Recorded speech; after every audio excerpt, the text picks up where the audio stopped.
Let's get started with our first news. Back in 2018, Kamaru Usman faced Emil Mekh and secured a dominant, unanimous decision victory.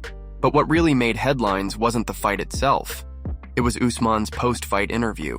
Standing inside the octagon, Usman confidently declared that he had only fought at 30%. That comment didn't sit well with Dana White, to say the least. Usman said, "I fought this fight sitting at about 30%. Everybody knows what I'm capable of." That was 30% right there, and I still dominated a tough so-called Viking. Dana, clearly unimpressed, fired back in interviews afterwards, saying, "I didn't love that fight, by the way. Yeah, he's a tough guy. Yeah, he can impose his will. But then you don't jump up and start talking smack like you just knocked somebody out or something. What if you're on a pay-per-view? Use 60%! It's one of the most ridiculous things I've ever heard someone say, and you're getting booed out of the arena on top of it. That tension between Dana and Usman carried for years, shaping a complex relationship. But fast forward to the most recent episode of the Pound for Pound podcast, and things took a very different turn. Dana and Usman finally sat down to revisit that infamous 30% moment. Usman opened up, saying, "With all the things that have been said about you over the years, that Dana doesn't care about the fighters, I have to give you your flowers. My relationship with you wasn't always like this. There were moments where I was like, no, that dude hates me, so I hate that dude too." Dana laughed, recalling the old days. 30%. My favorite line? That time you said that, I was like, this guy is dumb at that time. You heard all the things I said about you with that comment, and now I'm sitting here today saying, you're the greatest welterweight of all time. Usman smiled, visibly emotional, and responded simply, I appreciate that. What started as one of the most criticized post-fight interviews in UFC history has now come full circle, with Dana, White himself calling Kamaru Usman the greatest welterweight of all time. Move on to another news. Khamzat held a live Q&A session with fans last night, and as always, he didn't hold back. A few weeks ago, former light heavyweight champion Glover Teixeira had nothing but praise for Khamzat, though he did share one criticism. Glover said he admired Khamzat's talent, his confidence, and how he always backs up his words, but he admitted there's one thing he doesn't like. No, he's great, Glover said. He's a great fighter. I like the way he talks, and he backs it up. He comes back, he shows up, and it's amazing. He's an amazing fighter. But if I have to say one thing I don't like about him, it's that sometimes I see him sparring with guys who aren't even on his level. He goes too hard, beats up people who can't handle that kind of sparring. But still, he's amazing. He's great with the microphone, too. Those words eventually reached Khamzat, and his response was exactly what you'd expect. Confident, bold, and very Khamzat style. When a fan asked if he could beat Alex Pereira, Khamzat smiled and said, "Of course, brother. I can beat him with his coach." What's his name? Yes, Glover. I'll beat them both together, brother. I will beat them both at the same time. The crowd went wild as Khamzat laughed off the idea of anyone standing in his way. That mix of raw belief and charisma is what makes him one of the most polarizing figures in MMA today. Later in the Q&A, Khamzat was asked for his thoughts on the upcoming fight between Islam Makhachev and JDM. He gave a measured response but made it clear he still believes in Islam's strengths. Islam 55%, EM 45%, he said. Both are good fighters. Islam is moving up. It's interesting to see what he's going to do. But I think Islam will use his wrestling more in this fight. He praised Islam's versatility, but predicted wrestling would be the deciding factor when another fan brought up the possibility of fighting Conor or Khabib. Khamzat immediately shut it down. Conor, brother, he's finished. Why you say these things a lot? He's not fighting anymore. Why talk about him? That's over. In classic Khamzat fashion, he ended the session reminding everyone he's here to fight the best, not chase headlines. Confident as ever, Khamzat declared he's ready for anyone, no matter the weight class, no matter the name. Move on to another news.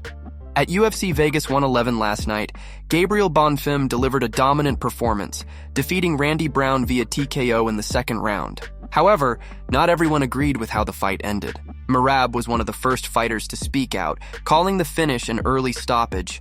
Bonfim, on the other hand, felt completely confident in the referee's call and his own performance.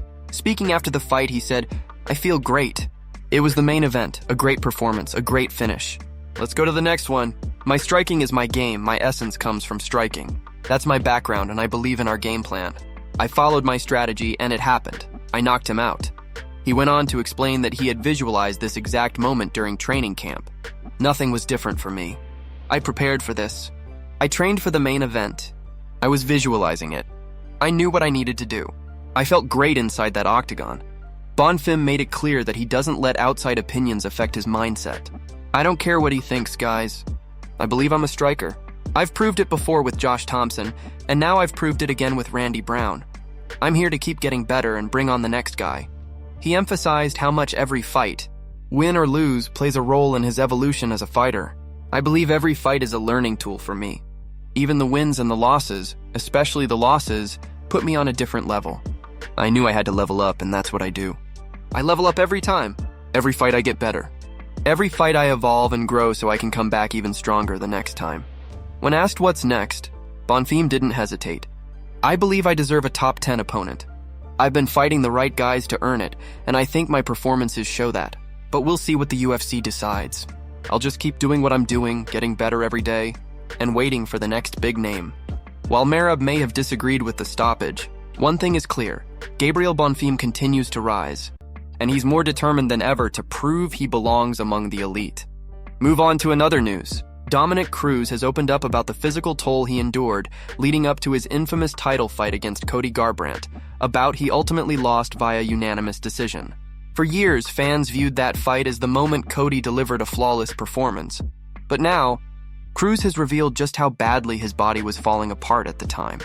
Cruz admitted he was battling multiple injuries throughout that stretch of his career. Describing himself as a wreck, he explained, "One thing that's impressive about Merab is that he's had 4 fights.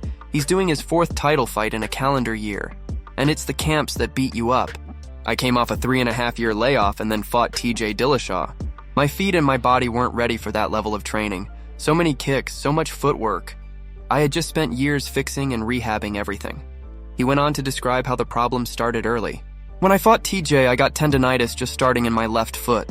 Then when I got to the Uriah Faber fight, I had it in both feet. By the time I reached the Cody fight, I was already dealing with a torn labrum and other damage in my shoulder." Cruz said that by fight week, his body had completely broken down. "Both my feet were now completely incapacitated," he revealed. "I was in pain every single day. It wasn't about motivation anymore, it was about survival." Despite the injuries, Cruz refused to pull out. He had already spent years on the sidelines and didn't want to risk losing another opportunity. "After 3.5 years of rehab, I just wanted to compete again. I had to remind myself why I do this, to test myself even when it hurts. But looking back, my body wasn't ready for that level of intensity." He also gave perspective on how relentless training camps can destroy fighters behind the scenes. People don't always understand. It's not just the fights that take your health, it's the training camps. That's what breaks you down. By the time you walk into the cage, half the battle has already been fought in the gym. Dominick Cruz's honesty sheds light on what it truly means to be a fighter. Sacrificing your body, your comfort, and sometimes your career, all for the sake of competition. Move on to another news. Luke Rockhold recently shared a wild story about a sparring session with Islam Makhachev that left him completely caught off guard. During a casual conversation on a podcast, Rockhold recalled the moment Islam literally threw him during training, reminding everyone just how powerful and technical the lightweight champion truly is. Rockhold started by explaining how the two first crossed paths. "Did I meet Islam? Yeah, I think I used him for my Machida camp back in the day," he said. "You flew him in from Dagestan?" the host asked. Rockhold laughed and replied, "No, he came with Khabib. He's Dagestani, that's Khabib's crew." He went on to describe how the training sessions went down. "I would actually spar a little bit with him. He'd come in during my 4th or 5th round. By that time I was already tired, but Islam's the kind of guy who never slows down." That's when Rockhold revealed the surprising moment that caught him off guard. "I remember he threw me one time," Rockhold said, laughing. "I was like, what the heck was that? I mean, I was a middleweight and he was a lightweight. But man, that dude's strength is no joke," he continued, explaining that he wasn't just surprised by Islam's power, but also by how effortless the technique was.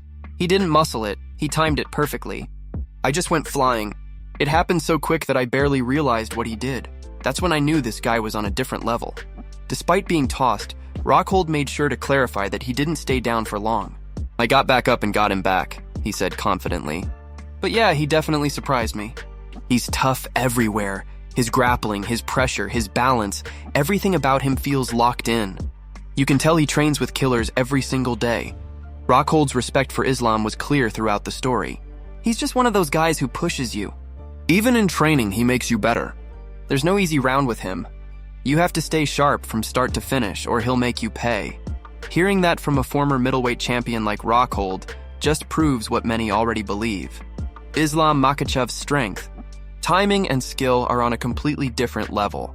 Move on to another news. JDM has shared his thoughts on his upcoming super fight with Islam Makhachev, and surprisingly, he doesn't believe his size will be much of an advantage.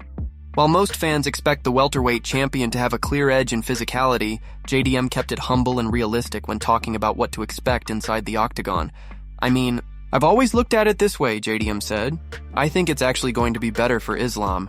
Cutting all that weight, you can lose a lot of yourself in the process. So I expect the best version of Islam coming up. He'll probably be fresher, bigger, and stronger on fight night. He went on to downplay the idea that he's a huge welterweight, explaining that his own weight cuts are far from extreme. I wouldn't say I'm very big, JDM admitted. It's not like I have some crazy weight cut or anything. I can sneak in a few slices of pizza during camp and still make weight just fine. That confidence and calmness have always been trademarks of JDM's approach. Focused, but never overthinking the details. Obviously, there's a bit of a weight cut there, he said, but it's a simple process. Friday morning, it takes me a couple of hours to drop the last little bit, and that's it. Nothing drastic. He also emphasized that his focus isn't on size or strength, it's on performance. I think I'm just a good-sized welterweight, he continued. Not oversized, not small. Just right for the division. I've never needed to rely on being the bigger guy. My timing, my pressure, and my precision, that's what wins me fights. JDM's comments reflect a deep understanding of what truly matters in a matchup like this. Islam may be moving up in weight, but JDM knows that doesn't automatically make the fight easier. Islam's a technician, he said. He's smart, disciplined, and strong in every area. You can't underestimate that. I expect him to bring the fight, and I'll be ready for whatever comes. While many see this as a clash between a dominant grappler and an elite striker, JDM seems unfazed by the hype. He's approaching it like every other challenge, with calm confidence and quiet focus. At the end of the day, he said, it's just two men stepping into the cage. Weight, size, all of that, none of it matters once the fight starts. Focused, composed, and ready, JDM is clearly prepared to prove that skill beats size every time. Move on to another news. Khabib and Frankie Edgar recently had a hilarious disagreement in the gym, and it quickly turned into one of the funniest moments caught on camera. The debate? Whether a proper squat angle should be at 90 degrees or 45 degrees. The two legends went back and forth, with Khabib absolutely convinced he was right, even though in the end Frankie actually was. The clip starts with Khabib leading a workout session, shouting encouragement to the fighters. Yes, yes. Wow, you saved your team. Good job. 10 more seconds. 5. On the wall, guys. Let's go, last one. Then suddenly the focus shifts as Khabib yells out, 45 degree. 40 further. But Frankie quickly jumps in, laughing. No, that's 90. That's 90 degree, not 45. The whole room bursts into laughter as the two go back and forth, both standing in front of the wall demonstrating their angles. Khabib insists, no, brother, this is 45, not 90, while Frankie shakes his head, trying to explain geometry to the former lightweight champion. The friendly argument continues, with everyone around them laughing and clapping. Have some respect, Khabib jokes. Not only do you corner me, but you argue with me too. I'm in the Hall of Fame. Frankie quickly fires back. Who's not? I'm Hall of Fame too. Khabib, with that trademark grin, adds, yeah, but I'm the youngest Hall of Famer in UFC history. When I was 34, I was already there. People at 54 go home. Still, Frankie isn't backing down. Hey, listen, 34-32, it's still 90 degree. The back and forth continues as Khabib tries to prove his point, even throwing out random numbers like, no, brother, this is 120. You don't understand. At this point, the gym is in tears from laughing. Finally, Khabib jokingly tells everyone, welcome to my world. And the fighters erupt in applause again. One teammate says, can you imagine dealing with this every day? As Khabib laughs and points, saying, you don't break his word. You don't talk, brother, you're the assistant. It's moments like this that remind fans why Khabib is such a beloved figure, not just for his dominance in the octagon, but for his humor, humility, and personality outside of it. Even in a debate over 45 versus 90 degrees, Khabib's charisma is on full display.